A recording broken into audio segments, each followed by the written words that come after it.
Ici Satou. Il y a des moments où l'on pense bien s'en sortir, mais n'importe qui d'autre dirait qu'on est fou. C'est pourquoi il vaut mieux écouter les conseils d'amis plus expérimentés. Ces soldats, là-bas, semblent tendus. Peut-être qu'un gros bonnet a disparu, ou quelque chose comme ça. Arisa et moi discutions d'un groupe de soldats, pareil comme un groupe d'alpinistes, qui s'étaient rassemblés près de l'entrée du labyrinthe lors de notre passage.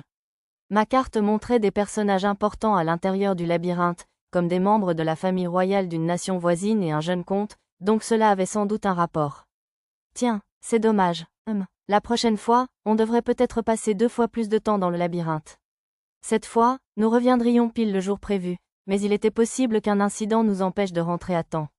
Quoi qu'il en soit, j'étais impressionné qu'Arisa puisse bavarder naturellement en montant les escaliers, sachant qu'elle était essoufflée en descendant. Monter en niveau a dû l'aider beaucoup.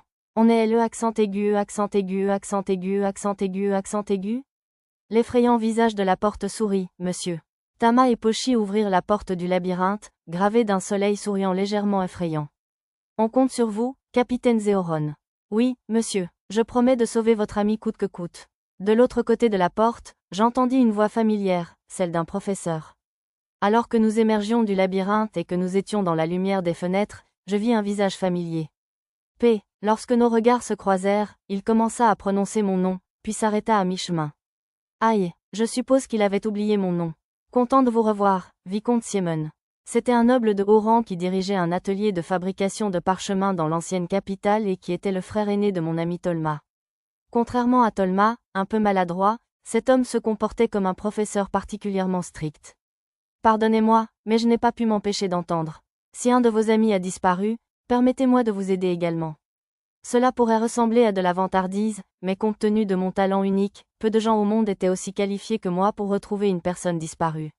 Non, ce ne sera pas nécessaire. Le vicomte Siemon soupira et secoua la tête. Il pensait probablement qu'un civil ne ferait que l'en empêcher, puisqu'il avait déjà fait appel à l'armée du labyrinthe. Malheureusement, il ignorait mon talent unique. Au lieu de cela, je devais me retirer pour l'instant, faire une recherche cartographique furtive plus tard et aller secrètement secourir cette personne. Ce type m'avait été d'une grande aide pour la création de parchemins, alors je voulais lui être utile aussi. On l'a déjà trouvé, hein? Surpris par l'étreinte soudaine du vicomte Siemon, habituellement calme, il me fallut un moment pour comprendre ce qui se passait. Alors, ce doit être Sir Pendragon?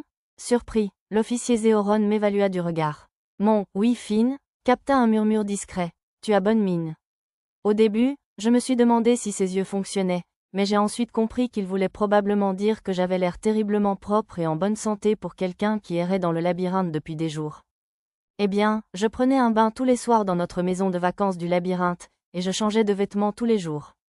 Oui, c'est exact. Voici Sir Pendragon, un ami irremplaçable et un client précieux.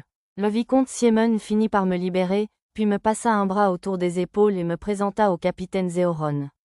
Je ne me souvenais pas qu'il ait été aussi susceptible, mais il devait être soulagé que j'aille bien, alors j'ai décidé de l'accepter. Après avoir échangé quelques salutations avec le capitaine Zéoron, ils m'expliquèrent pourquoi ils s'apprêtaient à me rechercher. Apparemment, tout avait commencé la veille. Le vicomte Siemon était venu à Labyrinth City pour acheter des noyaux et des matériaux rares, et il tentait d'obtenir du nectar de fourmis auprès d'un noble lorsqu'il apprit que des explorateurs avaient provoqué un carnage en chaîne. Il apprit ensuite que les explorateurs avaient été secourus par un jeune noble aux cheveux noirs et armé d'une épée en mithril, accompagné de jeunes enfants et d'une jeune femme écailleuse armée d'une lance monstrueuse, ce qui lui fit penser à moi.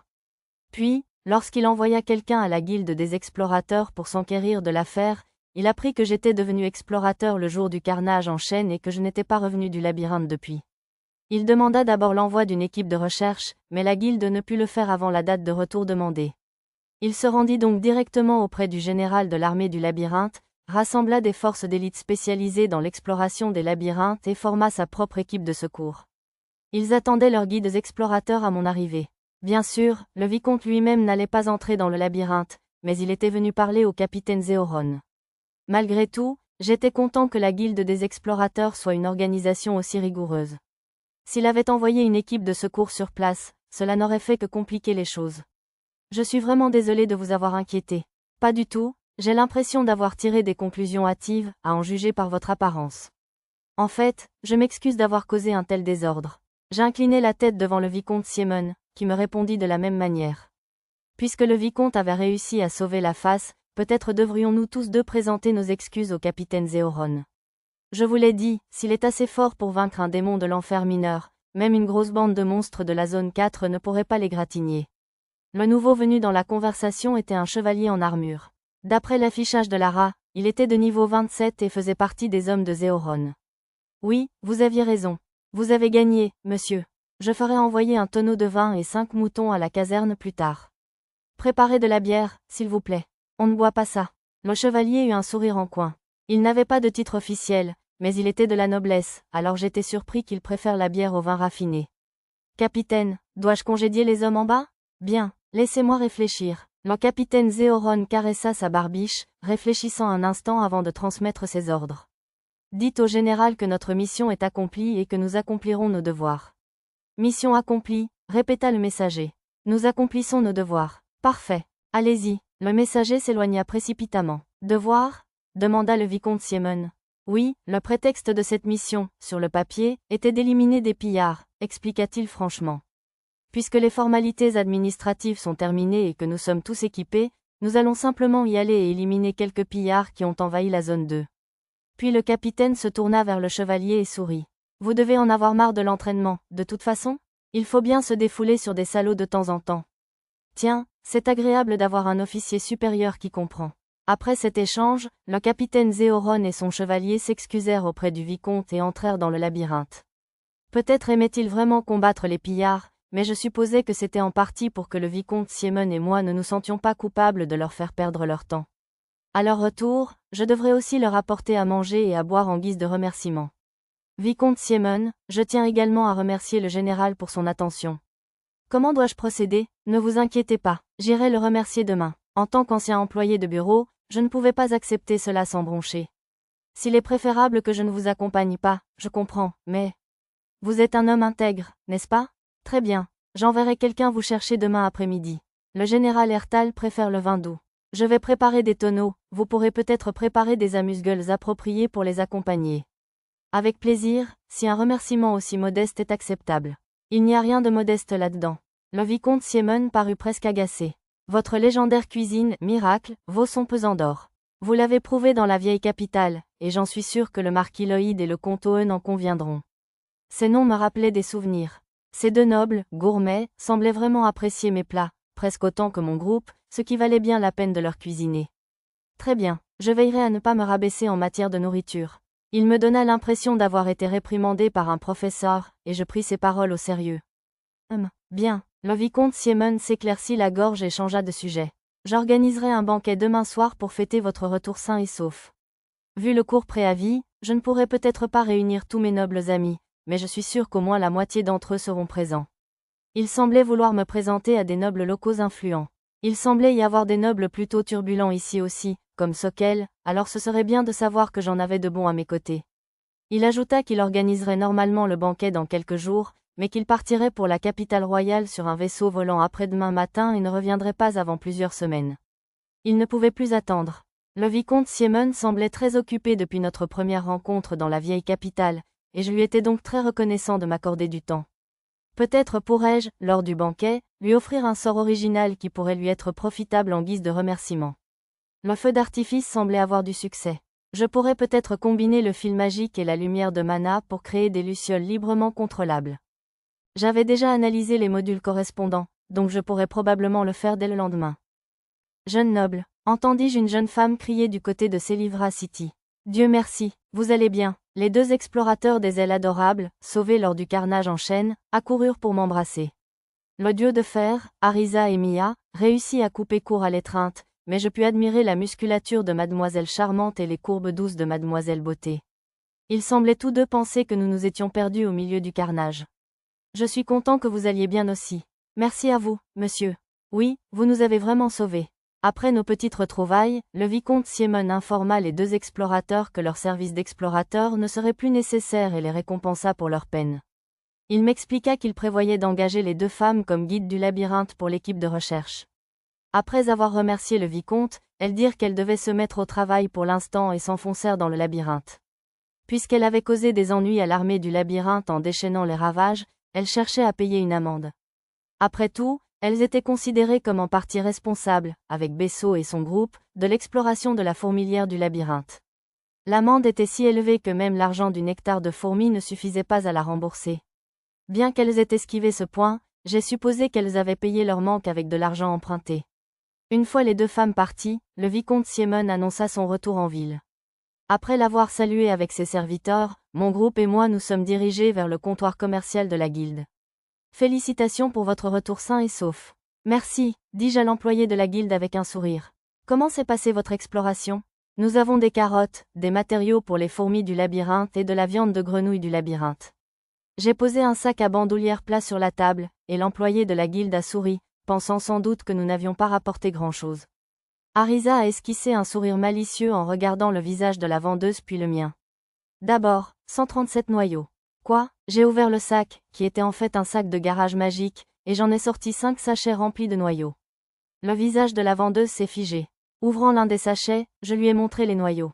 La plupart sont de qualité inférieure, mais les plus gros, comme ceux-ci, sont de qualité 3 et plus. J'étais content que le comte Kouanou m'ait déjà expliqué les niveaux de qualité des noyaux. Incroyable, ce sont des noyaux de scarabées du labyrinthe et de menthes religieuses, n'est-ce pas? Cette fois, son expression est passée de la surprise à la joie. À en juger par sa réaction, j'ai probablement été sage de laisser les noyaux de monstres plus puissants, comme les dendrobiums, dans la réserve de notre labyrinthe. Nous avions en fait collecté plus d'1 millier de noyaux au total, mais cette fois, je n'en ai apporté que suffisamment pour obtenir nos badges de bronze. Ceux-ci sont de niveau 1 ou 2, eux aussi. Il n'y a pas un seul noyau blanc ou de poussière.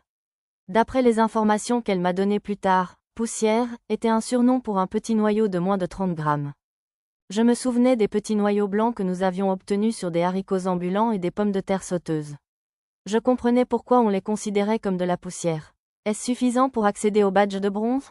J'étais quasiment certain que cela nous ferait tous passer du bois au badge de bronze, mais j'ai demandé, juste pour être sûr. Oui, largement suffisant. Rick, pouvez-vous calculer le paiement, s'il vous plaît? Mais d'abord, apportez les papiers pour les badges de bronze. Bien sûr, chef Venat. 8 formulaires, c'est bien ça? Oui, s'il vous plaît. J'ai souri en écoutant leur échange. C'était gentil de leur part d'avoir obtenu les formulaires pour mes enfants sans même que j'aie besoin de les demander. Mon Dieu, ça faisait longtemps qu'on n'avait pas vu autant de noyaux, venant d'un groupe d'insignes de Grenat. Vous êtes un groupe de nouveaux explorateurs prometteurs, jeune maître. La greffière m'appelait à mon tour, jeune maître. C'était seulement notre deuxième rencontre, et la première remonte à 6 jours, alors peut-être avait-elle oublié mon nom. À sa remarque sur les nouveaux explorateurs prometteurs, Arisa prit une pause silencieuse et victorieuse, l'air extrêmement satisfait. Tama et Pochi étant blottis sous les bras de Lisa, elles ne purent se joindre à elle qu'en levant le poing. Mia et Nana ne semblèrent pas suivre l'excitation d'Arisa, inclinant la tête gentiment en signe de confusion. Lulu et Lisa, quant à elles, observaient le reste du groupe avec un sourire chaleureux. Alors, quels matériaux pouvons-nous trouver?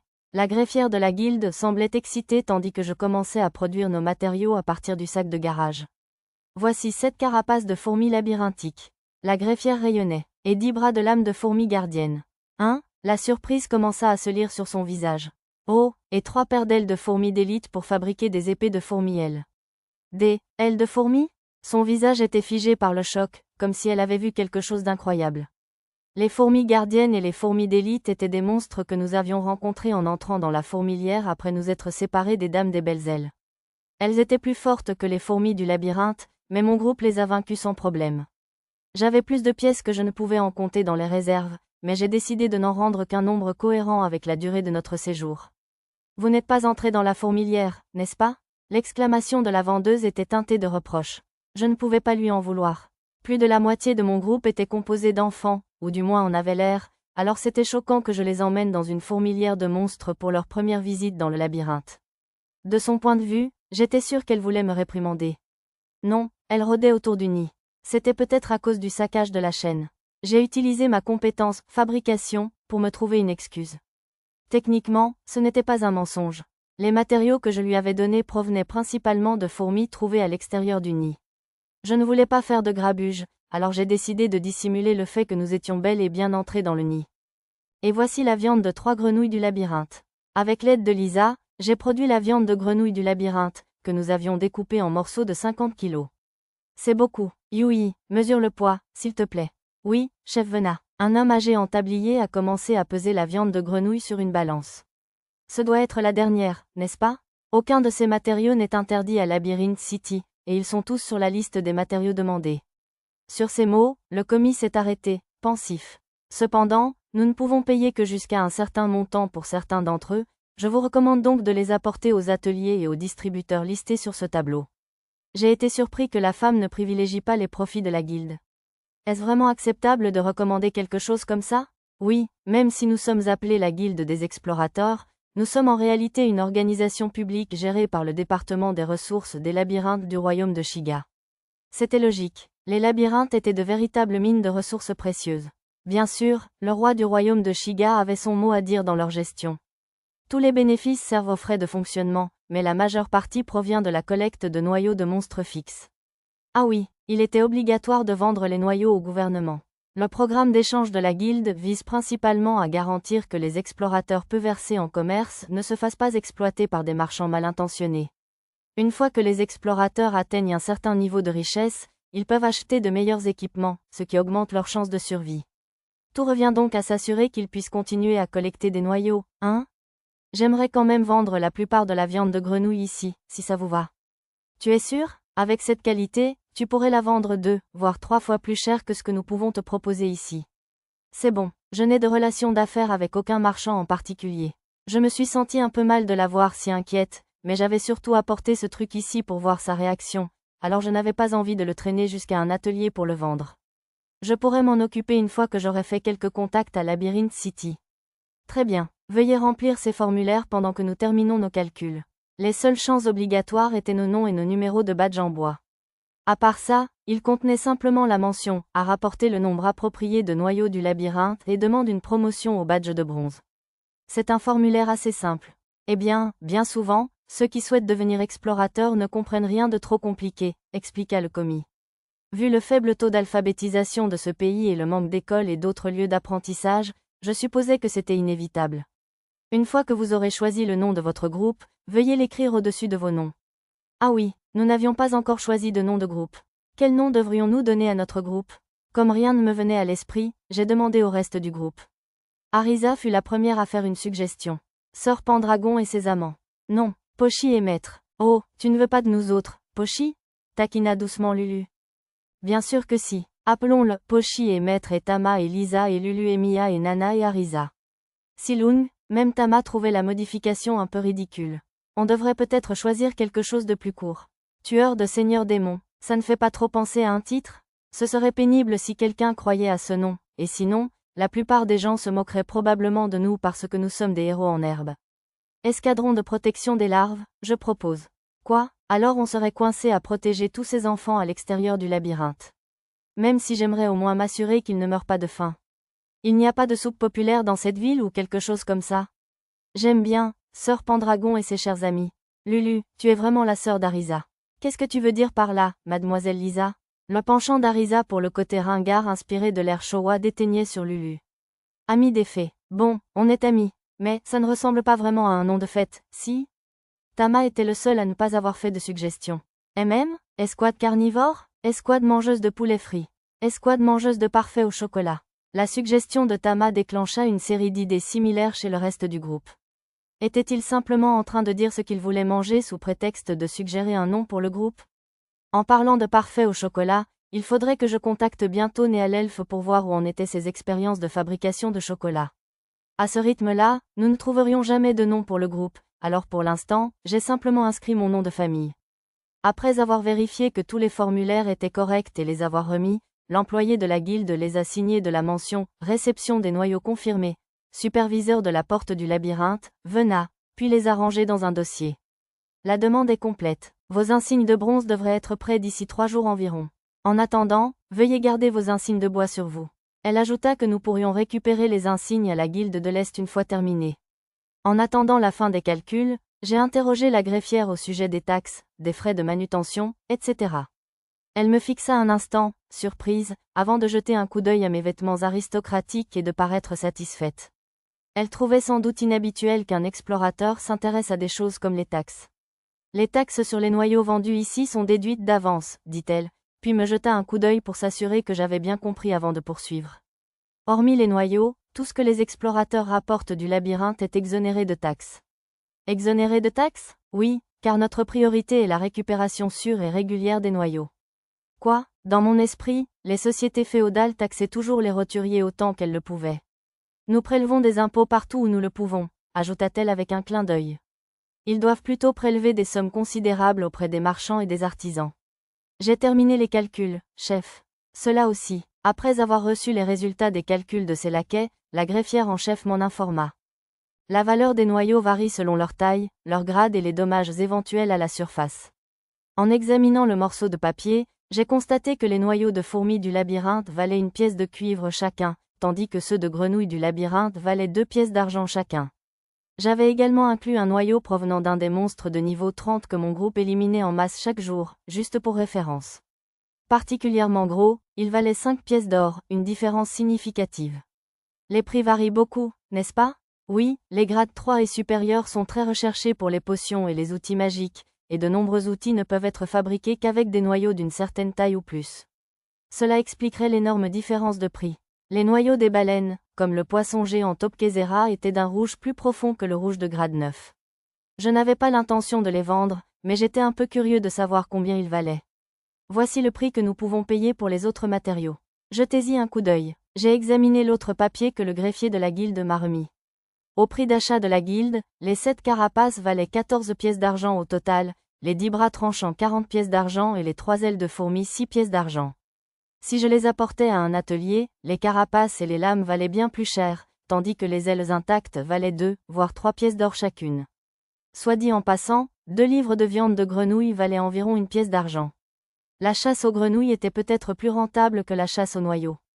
Après quelques calculs, j'ai estimé qu'un explorateur jusqu'au niveau 10 pouvait tout juste survivre, qu'un niveau 15 environ pouvait gagner sa vie normalement, qu'un niveau 20 environ était relativement rentable tant qu'il n'était pas blessé, et qu'un niveau supérieur à 30 pouvait vivre confortablement. Bien sûr, cela concernait un explorateur normal sans aucun de mes avantages, comme ma carte et d'autres informations. À ces prix, je comprenais pourquoi la plupart des explorateurs de bas niveau portaient des armures si légères. Voici le total pour les noyaux et les matériaux. J'ai fait un petit calcul mental et j'ai confirmé que c'était exact. Au total, nous avions gagné 20 pièces d'or et 31 pièces d'argent. En vendant les morceaux de fourmis à un atelier, je pouvais gagner une vingtaine de pièces d'or supplémentaires. Cela signifiait que si une personne ordinaire gagnait autant en 40 jours, elle gagnerait environ une pièce d'or par jour. En réalité, cela prenait beaucoup moins de temps et nous avons chassé des dizaines de fois plus de monstres que ce que j'avais vendu ici. Bien sûr, si j'utilisais ces matériaux pour fabriquer des potions, des outils magiques, des armes magiques, etc. Les gains atteindraient des sommes astronomiques, mais je doutais qu'il y ait un tel marché pour ce genre de choses, et je ne voulais de toute façon m'embêter qu'à les fabriquer pour mon groupe ou pour mon propre plaisir. Est-ce acceptable? Oui, merci. J'ai hoché la tête, repris les matériaux que la guilde ne pouvait pas acheter et mis les profits dans la petite bourse qui me servait de portefeuille. Enfin, je dois confirmer. Vous n'avez pas caché de noyaux supplémentaires, n'est-ce pas? Les yeux de la greffière de guilde brillèrent. D'après mon art, elle possédait l'œil du jugement, un don de la foi urionienne. Si je lui mentais, ou plutôt si je tentais de dissimuler un crime, elle le découvrirait probablement. J'ai donc répondu honnêtement à sa question. Ce sont tous les noyaux que nous avons rapportés du labyrinthe. Les autres étaient toujours dans la maison de vacances du labyrinthe, et ceux de mon entrepôt ne provenaient pas de ce labyrinthe. Parfait, merci beaucoup. Non, pas du tout. La femme m'a souri, et je lui ai rendu un grand sourire. Ma compétence, impassible, était la meilleure, comme d'habitude. Maintenant, avant de rentrer, j'ai rapidement compté le nombre d'enfants porteurs de sacs assis près du mur devant l'entrée du labyrinthe. Il y en avait 20. D'après l'écran de réalité augmentée, ils étaient tous affamés. J'aimerais partager l'autre moitié de cette viande de grenouille. Vous voulez emprunter le grill et du charbon, n'est-ce pas? Le vendeur était prêt à m'aider avant même que j'aie fini ma phrase. Lulu, Lisa, ça vous dérangerait de leur faire cuire la viande? Oui, maître. Vous pouvez compter sur nous, monsieur. Lisa installa le grill, tandis que Lulu coupait la viande en petits morceaux. On vous aide? Pochi est une pro pour embrocher la viande, monsieur. Je n'étais pas sûr que ce métier existe, mais Tama et Pochi commencèrent à embrocher les morceaux de viande pendant que Lulu les coupait. Ça ne prend pas très bien feu. Tiens, feu, salut. Mia utilisa la magie spirituelle pour aider Lisa, qui avait du mal à allumer le feu. Contrairement à l'intérieur du labyrinthe, il y avait beaucoup d'esprits ici, elle pouvait donc utiliser la magie spirituelle sans problème. Oh, waouh, quel grand feu, c'est de la magie. Oh là là, vous êtes une mage, mademoiselle? Mais vous avez à peu près notre âge. Les petits enfants s'exclamèrent, surpris par la magie de Mia, et l'aîné la regarda avec admiration. Mia gardait une expression froide, mais ses narines se dilatèrent légèrement et sa bouche tressaillit. Elle ne devait pas avoir été trop gênée par cette attention. Réjouissez-vous. Notre grand maître, Sir Pendragon, va vous régaler de brochettes de viande de grenouille labyrinthe. À la déclaration d'Arisa, les enfants se tournèrent vers moi et remercièrent en chœur. Ils avaient sans doute appris cela de ce Dozon. Vous ne devez pas vous rassembler tous en même temps, je vous informe. Il est plus sûr de vous mettre en file indienne, je vous ordonne. La file. Nana et Mia se chargèrent de maintenir les enfants en rang. Il y avait tellement de nourriture que nous avons cuisiné pendant une bonne demi-heure jusqu'à ce que les enfants soient rassasiés, puis nous avons donné le reste aux employés de la guilde et aux autres explorateurs de passage. Le reste de mon groupe a grignoté de la viande avec les autres enfants, mais j'avais prévu de nous offrir à tous quelques-uns des célèbres plats d'agneau de notre auberge pour fêter notre retour du labyrinthe. Je les ai donc avertis de ne pas trop manger. Waouh, ils ont un itinéraire régulier et tout?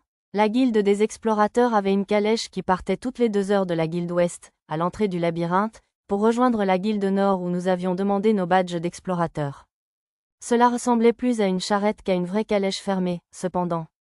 Il reste une demi-heure avant le départ de la prochaine calèche, mais... Vous êtes 8 personnes, la capacité maximale, alors je peux vous emmener maintenant. Merci, ce serait merveilleux. Comme le cocher a eu la gentillesse d'adapter son emploi du temps, je lui ai donné un peu d'argent supplémentaire en plus du prix de la calèche. Une fois tous montés à bord, la calèche a pris la route. Maître, j'ai repéré un groupe en rouge flamboyant, je vous le signale. Nana désigna du doigt un groupe d'explorateurs vêtus de capes ou d'armures rouges, suivi d'un groupe d'admiratrices hurlantes. Voici le rugissement du dragon rouge, un groupe d'explorateurs tous ornés d'un insigne grenat.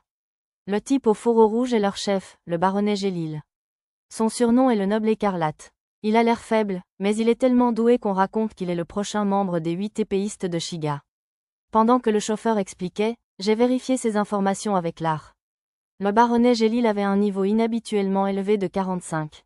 Il semblait être un chevalier mage, maniant une épée et un bouclier à une main et excellent en magie du feu. Les membres de son groupe étaient tous de niveau 30 à 40. Sont-ils le groupe le plus fort du coin? Sûrement. Le meilleur explorateur, Maître Yasaku, est absent en ce moment, donc je dirais qu'ils sont les meilleurs du jeu pour le moment.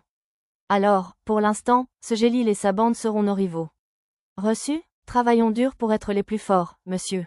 Arisa et les autres déclarèrent une rivalité à sens unique. Bien sûr, monsieur Gélil ne l'entendit pas à cause de la foule, et le chauffeur se contenta de rire. Bonne chance, futurs grands explorateurs. Arisa était sans doute sérieux, cependant.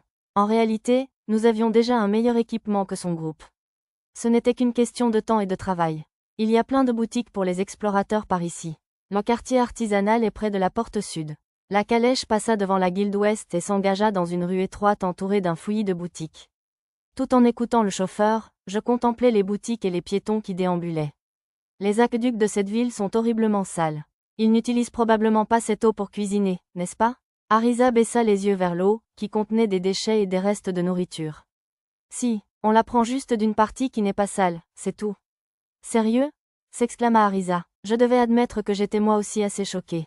Cet endroit pouvait être difficile pour ceux d'entre nous qui étaient nés et avaient grandi dans un environnement hygiénique. Mais bien sûr, j'avais des sorts comme l'eau pure magique quotidienne et des outils magiques comme le sac de puits. Ce n'était pas un problème pour nous. Les riches et les nobles ont leur propre puits, et tout est en amont, donc c'est probablement propre, non? Remarquant peut-être notre surprise et la mienne, le chauffeur nous rassura. Reprenant mes esprits et observant la rue, je vis des détritus jonchant le sol, et les explorateurs qui erraient y jetaient aussi leurs déchets.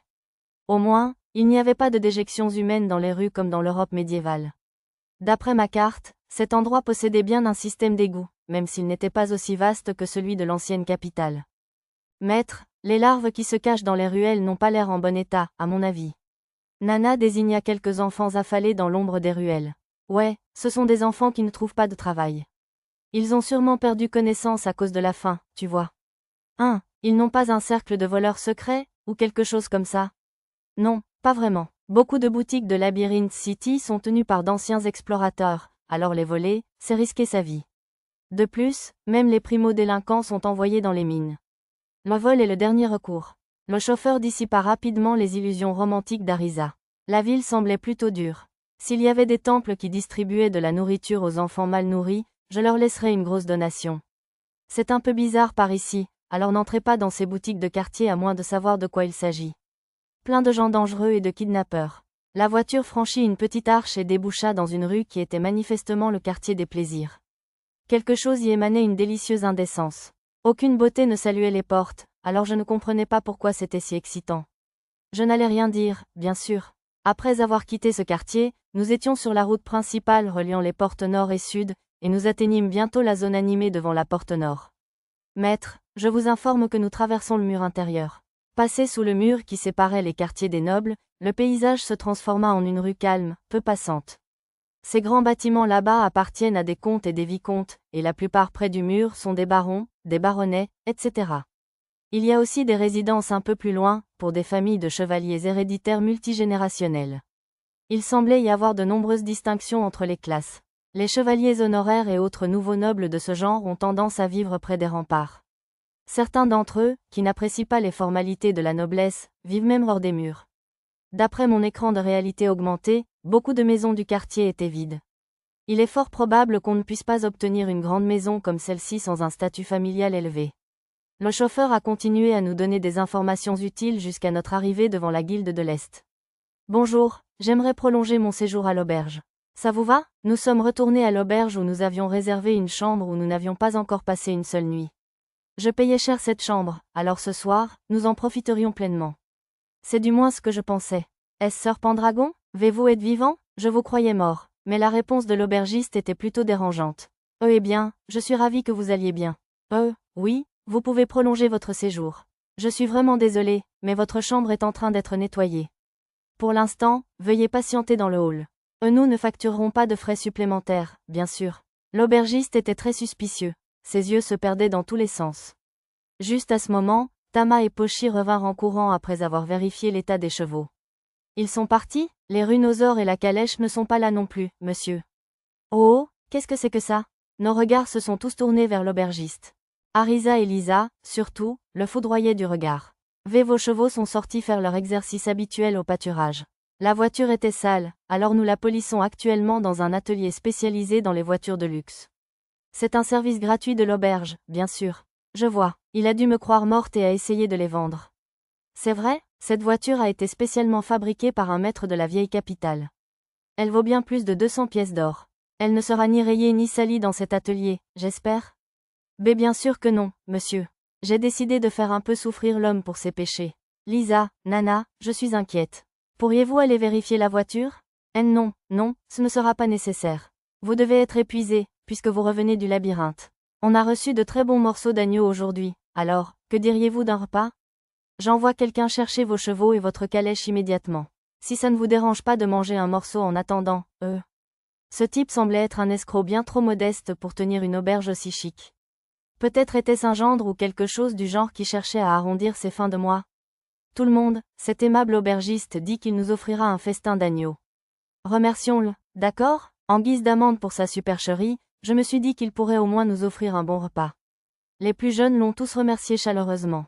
Je ne savais pas s'il avait compris que j'avais deviné son plan, mais quoi qu'il en soit, l'aubergiste a accepté de nous offrir un repas.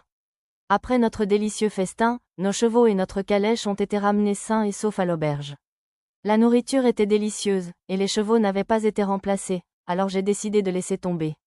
J'avais vraiment fait peur à cet homme, et j'étais sûr qu'un repas complet à base d'agneau pour 8 personnes était un coup dur pour lui. Il avait probablement assez souffert. Il faudrait que je prépare un repas spécial pour les chevaux plus tard aussi. Que se passe-t-il, Esson? Où est ma calèche? Je n'ai pas déboursé 300 pièces d'or juste pour que tu puisses renoncer à notre marché à la dernière minute. Alors que je m'apprêtais à pardonner à l'aubergiste, un vieux monsieur a fait irruption dans le hall. Baronnet du Kelly. J'ai bien peur qu'il y ait eu une erreur. L'aubergiste recula devant le vieil homme maigre. Il avait dû essayer de lui vendre ma voiture pour 300 pièces. À ce qu'il paraît, il était plutôt doué pour faire monter les prix. Mais si ce n'est pas le baronnet, veuillez entrer dans le salon. Nous venons de recevoir un excellent vin rouge de la capitale royale. L'aubergiste parvint à convaincre le baronnet furieux de sortir de la pièce. Je ne voulais pas m'attirer plus d'ennuis que nécessaire. Le festin d'agneau avait rassasié mon appétit, et l'aubergiste allait sans doute payer cher pour avoir tenté d'escroquer un baronnet de haut rang.